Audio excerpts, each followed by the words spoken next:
نحمده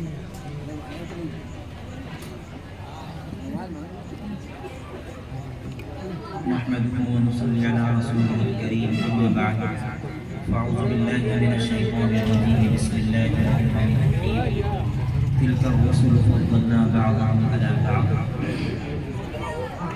قال الله تبارك وتعالى إن الله وملائكته يصلون على النبي يا أيها الذين آمنوا صلوا عليه وسلموا تسليما قال الله تبارك وتعالى إنك لعلى خلق عظيم صدق الله العظيم قال النبي صلى الله عليه وسلم بعثت لأتمم مكارم الأخلاق أو كما قال النبي صلى الله عليه وسلم.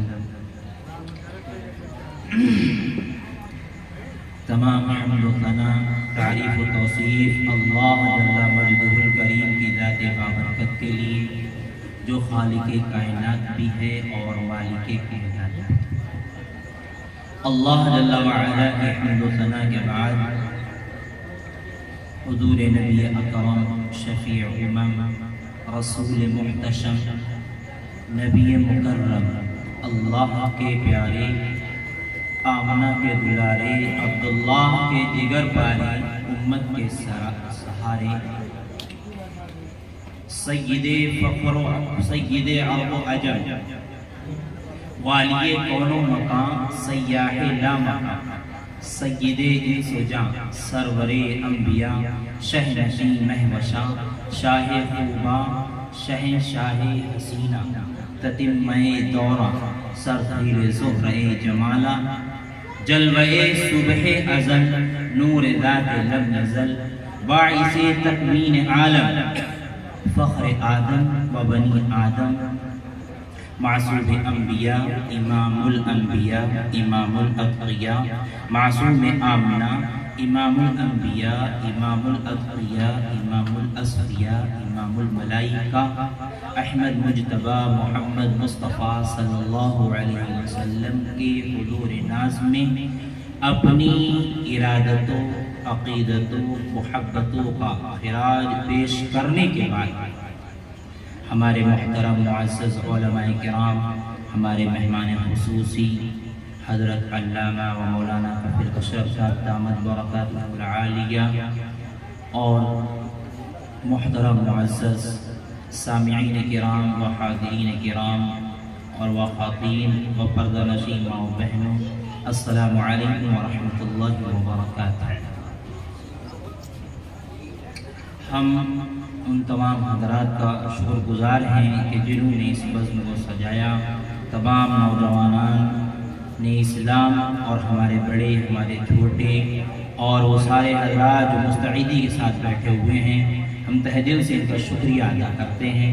ہم زیادہ وقت نہیں لیں گے بہت مختصر سی چند باتیں کہہ کر اپنی بات ختم کر دیں گے کیونکہ ہمارے سامنے اور ہمارے اسٹیج پر جلوہ افروز ہمارے مہمان خصوصی موجود ہیں. وہ جس کے نام کی داؤد نے نغمہ سرائی کی وہ جس کی یاد میں شاہ سلیمان نے گدائی کی دل یحییٰ میں رہ گئے ارماں جس کی زیارت کی لب عیسیٰ پہ آئے بعض جس کی شان رحمت کے وہ جو پھر بن کر روشنی دیدہ یعقوب آیا جسے یوسف نے اپنے حسن کے نئے رنگ میں پایا. میرے عزیز و دوستو آقا کی عظمت رفعت بلندیاں جتنی بھی بیان کی جائیں کم ہیں لیکن مقصد یہ نہیں ہوتا ہے کہ ہم صرف شوق کے لیے خطاب سنیں اور جو ہے صاحب سارے لوگوں کو نظر انداز کریں بلکہ ہمارے درمیان میں علماء کرام ہمارے محترم مکرم ہیں. ان کی زبان سے نکلنے والی باتیں ہمارے لیے ہدایت کا سبب ہے. اس لیے ہر ایک کی بات کو غور سے سنیں نام پر نہیں جانا چاہیے. یہ دیکھیے کہ کلام کس کا ہو رہا ہے. محمد رسول اللہ صلی اللہ علیہ وسلم کی ہدایات کو پیش کیا جا رہا ہے تو اس لیے غور سے سننا چاہیے. یہ نہیں کہ ہم بے قرار ہیں کہ ہمارے درمیان ہمارے مہمان ہیں جلدی سے آ جائیں بلکہ جو علماء کرام باتیں کہہ کر گئے ہیں وہ اس لیے کہ ہم اس پر عمل پیرا ہوں اور ہم یہاں بیٹھے ہی اس لیے ہیں تاکہ ہم عمل کریں. یہ نیت کریں کہ ہم انشاءاللہ عمل کریں گے.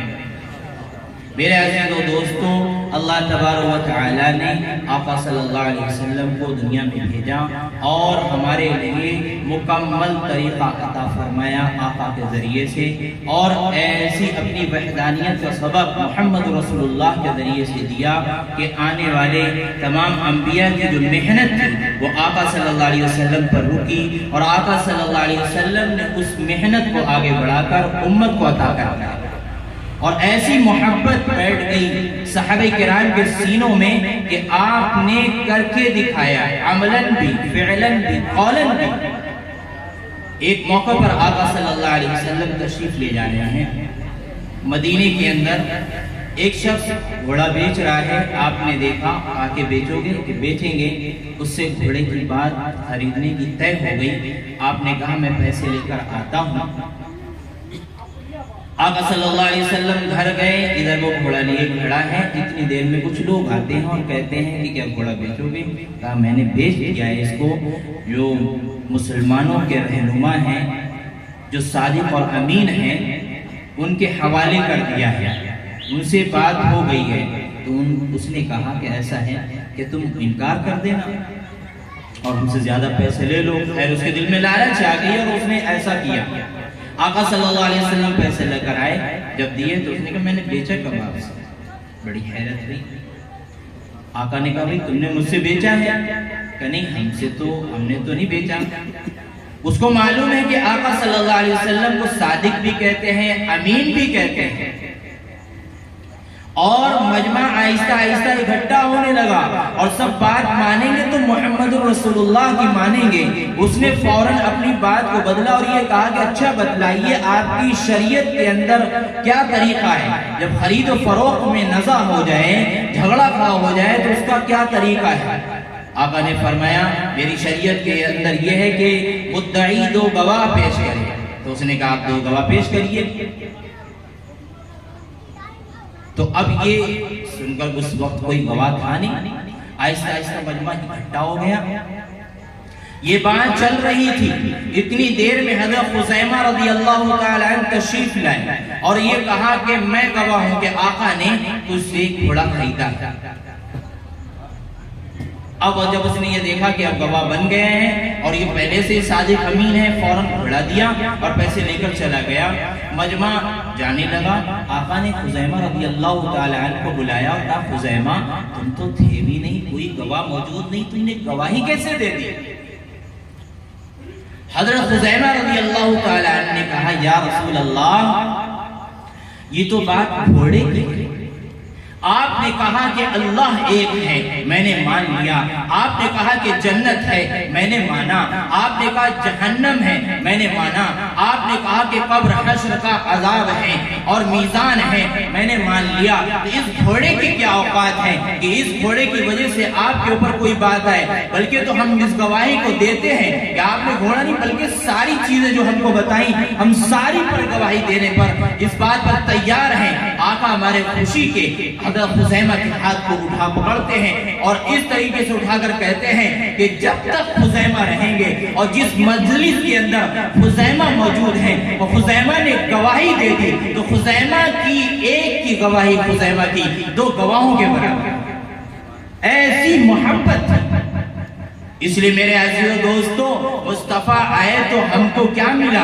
تمام کی تمام نظام زندگی ملی۔ مصطفیٰ آئے تو ابو بکر کو صداقت ملی، مصطفیٰ آئے تو عمر کو عدالت ملی، مصطفیٰ آئے تو عثمان غنی کو سخاوت ملی، مصطفیٰ آئے تو علی کو شجاعت ملی، مصطفیٰ آئے تو امیر معاویہ کو سیاست ملی، مصطفیٰ آئے تو حسنین کو شہادت ملی، مصطفیٰ آئے تو ابو ذر غفاری کو زہد و تقوی ملا، مصطفیٰ آئے تو ہمیں نمازیں ملی، مصطفیٰ آئے تو ہمیں روزے ملے، مصطفیٰ آئے تو ہمیں حج ملا، مصطفیٰ آئے تو ہمیں اخلاق ملے، مصطفیٰ آئے تو ہمیں کردار ملے، مصطفیٰ آئے تو ہمیں اچھی زندگی ملی، مصطفیٰ آئے طریقہ رسول ملا، مصطفیٰ آئے تو صداقت ملی، مصطفیٰ آئے تو والدہ کو جنت ملی، مصطفیٰ آئے تو والد کو جنت کے دروازہ ملا، مصطفیٰ آئے تو بہنوں کو رحمت ملی، مصطفیٰ آئے تو عورتوں کو عظمت ملی، مصطفیٰ آئے تو جنت کی ایمان والوں کو خوشخبری ملی۔ مصطفیٰ نہ آتے تو خدا شناسی نہیں ہوتی بلکہ خود شناس نہ ہوتے ہیں۔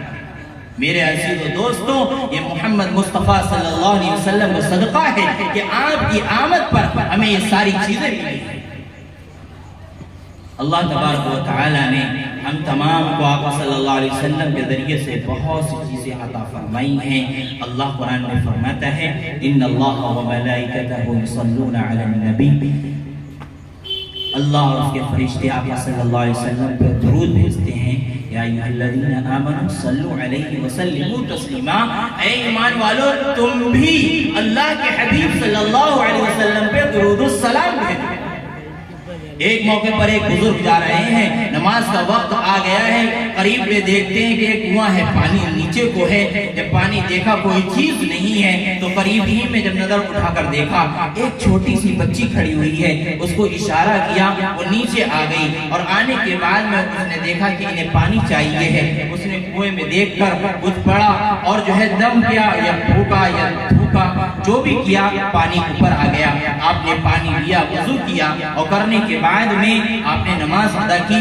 لیکن بچی سے پوچھا کہ بیٹا یہ کیا عمل ہے تمہارا، یہ اتنا بڑا مقام حاصل ہے؟ وہ بچی کہنے لگی بات اصل یہ ہے کہ میری والدہ جب نماز کے لیے نماز پڑھتی اور بیٹھتی تو آقا صلی اللہ علیہ وسلم پر درود پاک پڑھتی تھی اور مجھے بھی تسبیح تھما دیتی تھی۔ میری عادت بن گئی ہے جب تک کہ میں 1000 مرتبہ درود پاک نہ پڑھ لوں جب تک کہ میں سوتی نہیں، اور اس کا اثر یہ ہے کہ اللہ نے میری زبان میں رکھ دیا ہے۔ آپ کو بہت حیرت ہوئی کہ اتنا بڑا مقام اللہ نے اس کو عطا فرمایا، اس لیے نیت کریے کہ امام الانبیاء امام الاتقیاء جن کا ہم پر احسان ہے کہ ہم کبھی بھی آقا صلی اللہ علیہ وسلم پر درود بھیجے بغیر نہیں سوئیں گے انشاءاللہ۔ نیت کریے کہ ایک تسبیح کم سے کم درود پاک کی پڑھیں گے انشاءاللہ۔ ایک موقع پر اللہ تبارک و تعالی نے قرآن میں فرمایا فَقُلْتُ اسْتَغْفِرُوا رَبَّكُمْ إِنَّهُ كَانَ غَفَّارًا، بہت جلدی میں بات اپنی پوری کر رہا ہوں۔ فَقُلْتُ اسْتَغْفِرُوا رَبَّكُمْ إِنَّهُ كَانَ غَفَّارًا يُرْسِلِ السَّمَاءَ عَلَيْكُمْ مِدْرَارًا وَيُمْدِدْكُمْ بِأَمْوَالٍ وَبَنِينَ وَيَجْعَلْ لَكُمْ جَنَّاتٍ وَيَجْعَلْ لَكُمْ أَنْهَارًا۔ اللہ تبارک و تعالی نے قرآن میں فرمایا استغفار کرو، میں تمہارے مال کو بڑھا تمہاری اولادوں میں برکت دوں گا، بارش کروں گا۔ حسن حسین رضی اللہ تعالیٰ عنہ کے پاس میں ایک شخص آتا ہے اور کہتا ہے حضرت میرا لڑکا نہیں ہو رہا ہے، لڑکیاں ہو رہی ہیں۔ آپ نے کہا استغفار پڑھو۔ ایک شخص آتا ہے کہتا ہے میں بے اولاد ہوں، میری اولاد نہیں ہو رہی ہے۔ حضرت حسین فرماتے ہیں استغفار پڑھو۔ ایک آتا ہے کہتا ہے میں بیمار ہوں، بیماری نہیں جاتی، آپ نے فرمایا استغفار پڑھو۔ ایک شخص آتا ہے کہ میں قرض خواہ ہوں، میرا قرض ادا نہیں ہوتا، آپ نے فرمایا استغفار پڑھو۔ تمام کے تمام لوگ آتے گئے اور سارے لوگوں کو آپ استغفار کی دعوت دیتے گئے ہیں۔ ایک شخص تھا جو قدم قدم پر استغفار پڑھتا تھا، تو اس سے امام احمد بن حنبل رضی اللہ تعالیٰ عنہ سفر میں تھے، راستے میں شام ہو گئی اور مسجد میں ٹھہرنا چاہا تو مسجد کے جو ناظم متولی صاحب تھے گیٹ میں تالا ڈال دیا اور کبھی مسجد میں رکنے کا مطلب اجازت نہیں۔ یہ بات کہی تو وہ شخص پاسی میں تھا، اس نے کہا حضرت ہمارے یہاں تشریف لے آئیے، ہمارے یہاں آرام فرما لیجیے۔ حضرت وہاں چلے گئے، جانے کے بعد میں لیٹے ہوئے ہیں، وہ اپنے کام میں مشغول ہیں، کہہ رہے استغفر اللہ استغفر اللہ۔ امام احمد بن حنبل رحمۃ اللہ علیہ نے کہا کہ بھائی تیرے استغفار نے تجھے کچھ کام بھی دیا ہے، کچھ نفع پہنچا؟ اس نے کہا کہ حضرت اس کی برکت تو یہ ہے کہ دل میں جو کام ہمارے آتا ہے، خیال آتا ہے، اللہ اس کو پورا کر دیتا ہے۔ آپ نے پوچھا اب کوئی بات ہے دل میں؟ کہا ایک چاہت ہے کہ ایک بڑے امام ہیں امام احمد بن حنبل رحمۃ اللہ علیہ، مجھے ان سے ملاقات کرنا ہے، بڑے عالم دین ہیں، بس یہ چاہت اور طلب ہے، بس وہ مل جائے، ان سے ملاقات ہو جائے۔ آپ نے فرمایا وہ تو میں ہی ہوں۔ یہ استغفار کی برکت ہے۔ اس لیے میرے عزیز دوستوں نیت کریے کہ انشاءاللہ روزانہ ایک تسبیح استغفار کی پڑھیں گے۔ روایات میں آتا ہے کہ آقا صلی اللہ علیہ وسلم کم سے کم 70 یا 100 مرتبہ روزانہ استغفار پڑھتے ہیں۔ اندازہ لگائیے، ہم تمام تر گناہگار ہونے کے استغفار نہیں کرتے، آقا کے احسانات ہم پر، ہم درود و سلام نہیں پڑھتے۔ اس لیے جب بھی بستر پہ جائیں تو کم سے کم 100 مرتبہ درود پاک ہو، کم سے کم استغفار 100 مرتبہ ہو۔ یہ ہمارے گناہوں کو دور کرنے کا سبب ہے، کفارہ ہے۔ دوسری بات ایک اور لے لیجئے، وَعِبَادُ الرَّحْمَنِ الَّذِينَ يَمْشُونَ عَلَى الْأَرْضِ هَوْنًا وَإِذَا خَاطَبَهُمُ الْجَاهِلُونَ قَالُوا سَلَامًا۔ رحمان کے بندے وہ ہیں جو زمین پر عاجزی سے چلتے ہیں، اور جو لا علم ہوتے ہیں ان سے جب بات کرتے ہیں تو سلامتی سے بات کرتے ہیں، ان سے جھگڑتے نہیں ہیں، ان سے بحث و مباحثہ نہیں کرتے۔ میرے عزیز دوستوں، اللہ کے سامنے معافی مانگنا اور چھوٹے بن کر رہنا یہ عظیم عمل ہے۔ آپ دیکھیے آج معاف کرنے کا مزاج ختم ہو گیا ہے، معافی مانگنے کا مزاج ختم ہو گیا ہے، مزاج بن گیا ہے انتقام کا۔ آپ تاریخ اٹھا کر دیکھیے، بدر کے اندر نافرمانوں نے فرشتوں کو دیکھا، توبہ نہ کی، احد کے اندر فرشتوں کو دیکھا، توبہ نہ کی، غزوہ خندق کے اندر نافرمانوں نے شکست دکھائی، توبہ نہ کی، آقا نے چاند کے 2 ٹکڑے کر دیے، توبہ نہیں کی۔ لیکن فتح مکہ کے موقع پر آقا صلی اللہ علیہ وسلم نے معافی کا عام اعلان کر دیا تو جوک در جوک لوگ ایمان کے اندر داخل ہونے لگے۔ اندازہ لگائیے معافی کیا چیز ہے۔ اللہم انکا عفو تحب العفو فاعف عنا یا کریم۔ اللہ پسند کرتا ہے معافی کو، اس لیے ایک دوسرے کو معاف کرنے کا مزاج ہونا چاہیے۔ ایک دوسرے سے معافی اگر کوئی خطا ہو گئی مانگ سکتے ہیں، اس میں ہماری شان نہیں گھٹ جائے گی، بلکہ اللہ ایسے شخص کے مقام کو بڑھائے گا۔ من تواضع للہ رفعہ اللہ، جو تواضع اللہ کے لیے اختیار کرتا ہے اللہ اس کے مقام کو بڑھا دیتا ہے۔ یہ مختصر سی باتیں تھی جو میں نے آپ حضرات کے سامنے پیش کی ہیں۔ اللہ تبارک و تعالی ہم سب کو عمل کی توفیق عطا فرمائے، اور نیت کریے کہ انشاءاللہ ایک تسبیح تیسرے کلمے کی، اور ایک تسبیح درود پاک کی، اور ایک تسبیح انشاءاللہ استغفار کی پڑھیں گے سب انشاءاللہ۔ اللہ تعالی ہم سب کو عمل کی توفیق عطا فرمائے۔ اس شعر کے ساتھ میں اپنی بات کو ختم کرتا ہوں۔ محمد کی آمد بشیرن نذیرن، محمد کی آمد بشیرن نذیرن، فصلوا علیہ کثیرن کثیرن، وآخر دعوانا ان الحمد للہ۔